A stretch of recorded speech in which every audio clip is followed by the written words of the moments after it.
I love great conversations. Hi, my name is Angel Jones. Thank you for joining me on 12-minute convos where I help you create a brand of your own unique, real self. Listen in as I have conversations with amazing people from all over the world. Good night, Paul Maskill. How are you going on this wonderful, beautiful night? Doing well. How are you? I'm excellent, my friend. It's a great pleasure to connect with you. Please tell us, what part of the world are you in right now? I am in Raleigh, North Carolina. All right. Great place to be. And which of your talents is responsible for us connecting? So I'd have to say podcasting. So I was on a show with a podcaster, and then he was on my show, and then he was on your show. So he put me in touch with you and said, you're doing this crazy 12-minute convos and doing a bunch of them. So he thought we'd be a good match. Yeah, that sounds great. Do you want to say his name or do you want him to remain private? I believe it was Michael Woodward that put us in touch. He is amazing. From Jumblethink. Yeah, he is amazing. Great conversation. So you're podcasting. Tell us about the name of your podcast and what you do there, please. Yeah, so my podcast is called the Business Owners Freedom Formula Show, and it's geared towards helping small business owners put systems, processes, and people in place so they can finally achieve the income and freedom that they sought when they started their business, and so that their business does not need them there in order to survive, because if it does, it's simply a very stressful job. How long is your podcast? Is it like 5 years long? No, so I started it April 2017. Started it with just an interview-based show, doing once a week, interviewing authors, thought leaders, entrepreneurs, business owners, coaches, anybody that has a great business mind, wants to help other people, and then expanded from there to do 3 days a week. So I have an interview 1 day a week. I have what's called What's Working Wednesday, where we discuss something that's working for business owners. And then on Fridays, we have our Freedom Friday episode where we answer a frequently asked question to help all the listeners get one step closer to achieving that freedom. That sounds great. When I said the 5 years, I was saying that jokingly because the things you speak of in the entrepreneurial world, it definitely feels as though it will take 5 years to set up. Exactly. So yeah, it hasn't been that long. Yeah.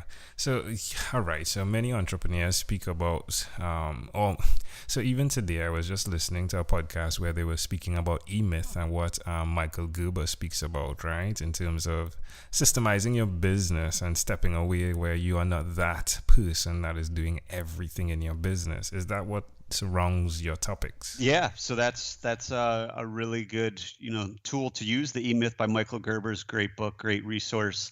What I find is most business owners, they've read it, but then they get stuck on actually implementing it. So I help them implement those type of things so that they can go from working in their business to working on their business. Yeah, I think so. On another podcast, and please excuse, I'm listening to a ton of podcasts in preparation for these conversations, but one guy was expressing how if you needed to sell your business and you are needed for your business, then it's worth $0, right? As opposed to if there is a system where, hey, if you step away, then it's worth more, because if you are the person that needs to do everything, then it's a job the person needs to purchase. So they could just go get a job instead of purchasing your business.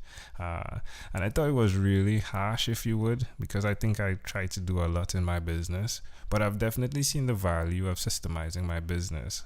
What have you seen in the models you've helped people with? Yeah.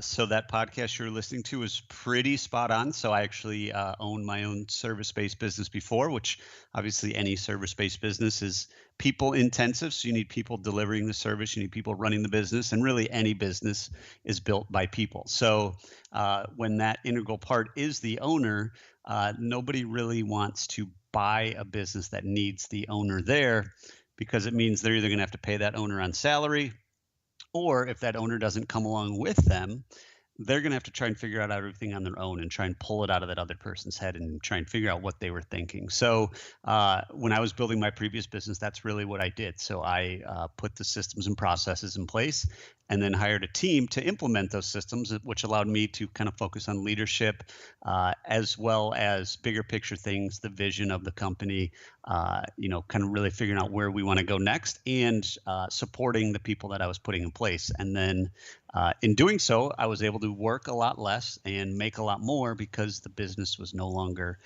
the earning potential was no longer capped by the amount of hours that I could physically or mentally work. So in doing so, then I was able to sell my business, and meeting with a small business broker, that's exactly what, one of the first questions they ask is, could this business survive without you? So if it can't, no one really wants to buy that. If they do, they're going to pay a lot less for it. So you're not going to get a real good return on all the work you put into that business. Yeah. Amazing audience. This guy knows what he's speaking about. That's great. Well, Paul, tell us where we can connect with you, where we can find out more information of all that you do. Yeah, so the easiest thing would probably just go to my website, paulmaskill.com. I'm sure you'll link it all up. It's just my first name, last name.com. There's not that many Paul Maskills out there. You can find me on Twitter or Facebook, or just Google me. Google is a pretty powerful thing. Yeah, so it's PaulMaskill. That's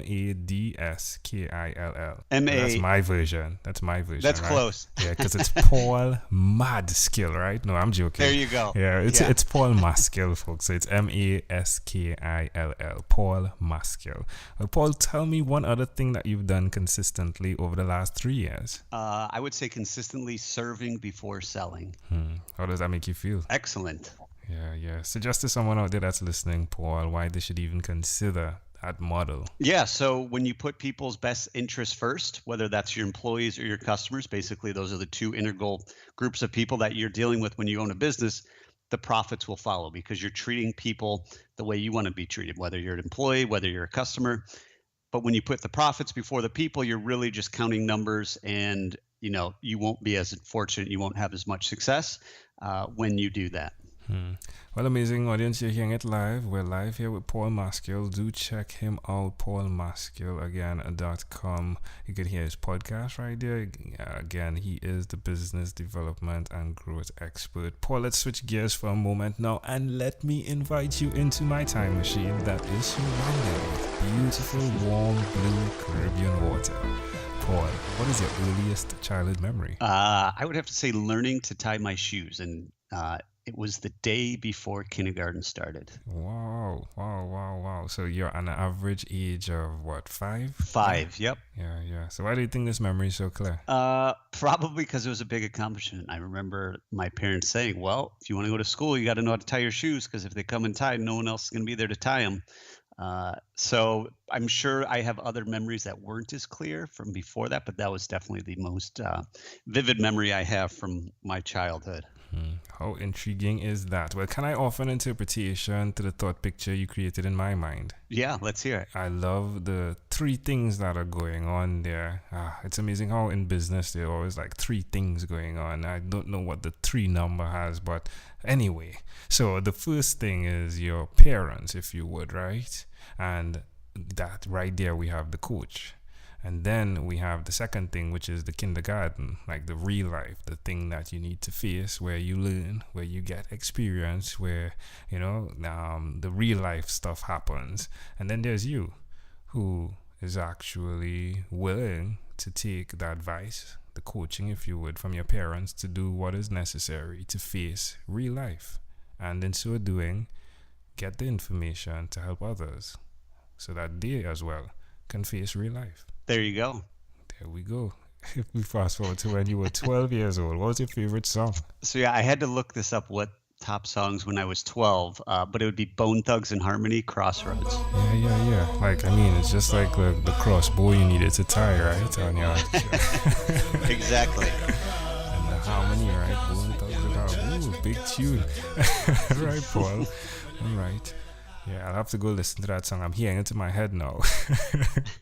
All right, Paul, we've arrived at our destination, but before we get off of this time machine, there's a small declaration form. So it's yes or no, possibly a bit more. We're going to move pretty quickly here. Are you ready, Paul? I am ready, Angel. Paul, have you chosen someone to pass on your mad skills to? Yes. Are you married? Yes. Do you have children? Yes. How many? One. Do you believe in God? Yes. Do you have an inner circle of friends? Yes. Do you watch TV for more than 3 hours a day? No. How about 3 hours a week? Yeah, probably so. What about screen time, the phone and or the computer? Is it more than 8 or less than 8 hours a day?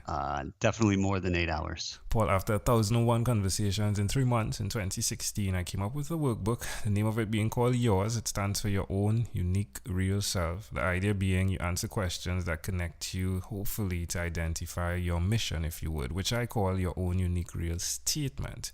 If you, Paul, had to share with us your own unique real statement, a statement that represents Paul Maskill, what would you say that is? Do the little things, big things will happen. Love it. Just like tying your laces. Just like tying your laces before you go to kindergarten. Paul, this was a great pleasure. Before you leave, is there anything else you'd like to share with our amazing audience? Yeah, so a quote that I like to kind of live by is if you do what you've always done, you'll get what you've always gotten. So get out there, take action today. Remember, the best time to plant a tree was 20 years ago, and the second best time is now. Love it. Paul Maskill, thank you for being on what is inspired by 12-Minute Convos with Angel Jones. Thank you, Angel. Enjoyed it. Thank you for being on 12-Minute Convos with Angel Jones. Stay tuned for more from our advertisers. Diabetes is a mountain pandemic. It's a disease that's not acute but chronic. Similar to this rhyming method, I have simplified the definition, the signs and symptoms, and the complications of diabetes for both adults and children in my books, Poems for Patients, A Focus on Diabetes, and The ABCs of Diabetes for Children. These books are available on Amazon.com, and for more information, you can visit my website, poemsbyaj.com. That's poemsbyaj.com.